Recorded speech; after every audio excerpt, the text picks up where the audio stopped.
Hello friends, എല്ലാവർക്കും എൻ്റെ പുതിയൊരു വീഡിയോയിലോട്ട് സ്വാഗതം. ഇത് ഞാനിവിടെ തയ്യാറാക്കാനായിട്ട് പോകുന്നത് നല്ല കുറുകിയ ചാറോട് കൂടിയിട്ടുള്ള ഒരു മുതിരക്കറിയുടെ റെസിപ്പിയാണ്. അപ്പോൾ ഞാൻ തലേദിവസം തന്നെ മുതിര ഒരു കപ്പ് എടുത്തിട്ടുണ്ടായിരുന്നു. അത് ഞാൻ വെള്ളത്തിലിട്ട് വെച്ചിട്ടുണ്ട്.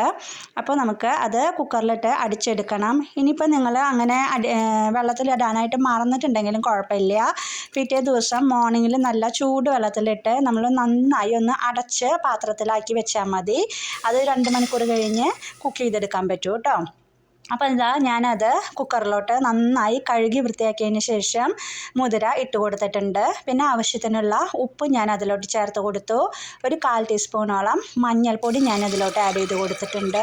പിന്നെ ഞാൻ ഒരു കപ്പോളം വെള്ളം ഞാൻ അതിലോട്ട് വേവുന്നതിന് ആവശ്യമായിട്ടുള്ള വെള്ളം ഞാൻ ഒഴിച്ചു കൊടുത്തു. ഇനി കുക്കറെല്ലാം മൂടി വെച്ച് 1-2 വിസിൽ അടുപ്പിച്ചാൽ മതി. നമ്മൾ വെള്ളത്തിലിട്ടത് കൊണ്ട് പെട്ടെന്ന് തന്നെ വെന്ത് കിട്ടും. അപ്പോൾ ഞാനത് മാറ്റി വെച്ചിട്ടുണ്ട്. ഇനി നമുക്ക് കൂട്ടാൻ തയ്യാറാക്കുന്നതിന് വേണ്ടിയിട്ട് ഞാനൊരു പാൻ വെച്ച് കൊടുത്തിട്ട് അതിലോട്ട് ആവശ്യത്തിനുള്ള വെളിച്ചെണ്ണ ഒഴിച്ച് കൊടുത്തിട്ടുണ്ട്. അതിനുശേഷം ഞാനിവിടെ ഒരു ഓണിയൻ എടുത്തിട്ടുണ്ട്. അപ്പം നമ്മൾ കുറുകിയ ചാറോട് കൂടിയിട്ടുള്ള ഒരു മുതിരക്കറി കിട്ടുന്നതിന് വേണ്ടിയിട്ട് നമ്മൾ ഇതുപോലെ സബോള യൂസ് ചെയ്യുന്നത് കുറച്ച് അധികം യൂസ് ചെയ്ത് കഴിഞ്ഞാൽ നമുക്കൊരു കുറുകിയ പരുവത്തിൽ ഉണ്ടാക്കിയെടുക്കാനായിട്ട് സാധിക്കും. അതിനുശേഷം ഞാൻ 1-2 വെളുത്തുള്ളിയാണ് ഇതിലോട്ട് ചേർത്തിരിക്കുന്നത്. അത്രയും നിങ്ങൾ എടുത്താൽ മതി. പിന്നെ കൂടുതൽ വെളുത്തുള്ളി ചേർക്കുന്നത് കൊണ്ട് കുഴപ്പമൊന്നുമില്ല, ടേസ്റ്റ് കിട്ടും. ഞാനിപ്പോൾ ഇവിടെ ഒരു വെളുത്തുള്ളി എടുത്തിട്ട് അത് കട്ട് ചെയ്തിട്ടിരിക്കുകയാണ്. അതുപോലെ തന്നെ ഒരു വറ്റൽമുളകും ചെറിയ പീസായിട്ട് കട്ട് ചെയ്തിട്ട് അത് ഞാൻ ഈ സമയത്ത് അതിലോട്ട് ചേർത്ത് കൊടുത്തിട്ടുണ്ട്. ഇനി നമുക്കതിലോട്ട് കുറച്ച് കറിവേപ്പില കൂടി ചേർത്ത് കൊടുക്കാം. അപ്പോൾ അത് ചേർത്ത് കഴിഞ്ഞതിന് ശേഷം നമുക്കിതിനെ നന്നായി ഒന്ന് മൂപ്പിച്ചെടുക്കണം. അപ്പോൾ സബോളയൊക്കെ ഒരുവിധം നന്നായി ഒന്ന് വഴന്ന് വരണം. അപ്പോൾ നിങ്ങൾ സബോള എണ്ണം കൂട്ടിക്കഴിഞ്ഞാൽ നമുക്ക് നല്ല കുറുകിയ പരുവത്തിലുള്ള മുതിര കിട്ടും. അതോടൊപ്പം തന്നെ നിങ്ങൾ മുതിര നന്നായി വേവിക്കുകയും ചെയ്ത് കഴിഞ്ഞാലും നമുക്ക് നല്ല കുറുകിയ പരുവത്തിലുള്ള മുതിരക്കറി നമുക്ക് തയ്യാറാക്കാൻ പറ്റും കേട്ടോ.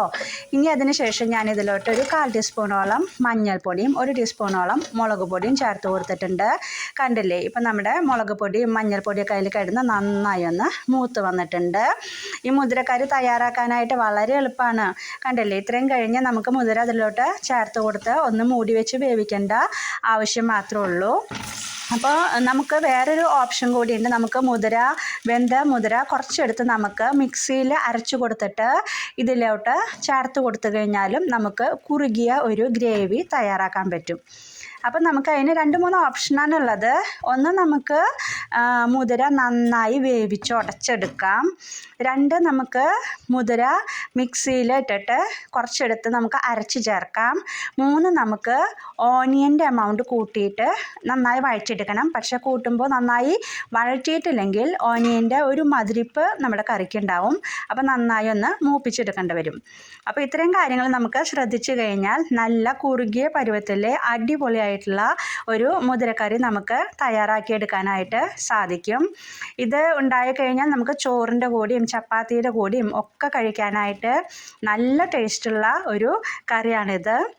അപ്പം നിങ്ങളിങ്ങനെ ഒന്ന് ട്രൈ ചെയ്ത് നോക്കിയിട്ടില്ലെങ്കിൽ ഇതുപോലെ ഒന്ന് ട്രൈ ചെയ്ത് നോക്കുക. അപ്പം നമുക്ക് നല്ല കുറുകിയ പരുവത്തിലുള്ള ഒരു മുതിരക്കറി നമുക്ക് തയ്യാറാക്കി എടുക്കാനായിട്ട് സാധിക്കും. അപ്പം നിങ്ങൾക്ക് ഈ വീഡിയോ ഉപകാരപ്പെട്ടു എന്ന് വിചാരിക്കുന്നു. അപ്പം നമുക്ക് അടുത്ത അടിപൊളിയായിട്ടുള്ള മറ്റൊരു വീഡിയോ ആയിട്ട് വീണ്ടും വരാം. അതുവരേക്കും നന്ദി, നമസ്കാരം.